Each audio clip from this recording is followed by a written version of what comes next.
தென்னக நதிகள் இணைப்பை வலியுறுத்தி அரசினுடைய கவனத்தை ஈர்க்கும் வகையில் இந்த ஆர்ப்பாட்டத்தை ஏற்பாடு செய்திருக்கக்கூடிய காந்தியவாதி அண்ணன் தென்னரசு அவர்களே மற்றும் இந்த ஆர்ப்பாட்டத்தில் சிறப்பு அழைப்பாளராக கலந்து கொண்டிருக்கக்கூடிய மீத்தேன் எதிர்ப்பு குழு தலைவர் அண்ணன் வரதராஜன் அவர்களே, திருவாரூர் மாவட்ட காங்கிரஸ் பொறுப்பாளர் அண்ணன் ராமகிருஷ்ணன் அவர்களே மற்றும் இங்கு வருகை தந்திருக்கக்கூடிய விவசாய பெருமக்களே மற்றும் பிற அமைப்புகளைச் சேர்ந்த பிரமுகர்களே, உங்கள் அனைவருக்கும் நான் சார்ந்திருக்கும் வளரும் தமிழகம் கட்சியின் சார்பாக வணக்கத்தை தெரிவித்துக் கொண்டு, தற்போது இந்தியாவின் முதுகெலும்பாக இருக்கக்கூடிய இந்த விவசாயமானது இன்றைக்கு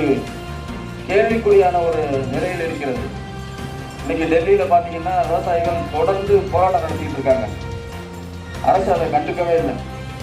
அடுத்து பார்த்தீங்கன்னா இன்னைக்கு முக்கியமான பிரச்சனை தண்ணீர் பிரச்சனை. முதலில் இந்தியாவில் இருக்கக்கூடிய அந்த நதிகள்லாம் முதல்ல தேசியமயமாக்கணும்.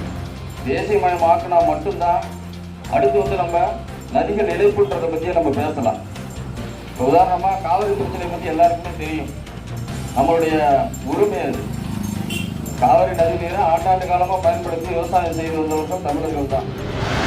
நமது விவசாயி மீடியா யூடியூப் சேனலை சப்ஸ்கிரைப் பண்ணுங்கள், மறக்காம பெல் ஐக்கானை கிளிக் பண்ணுங்கள்.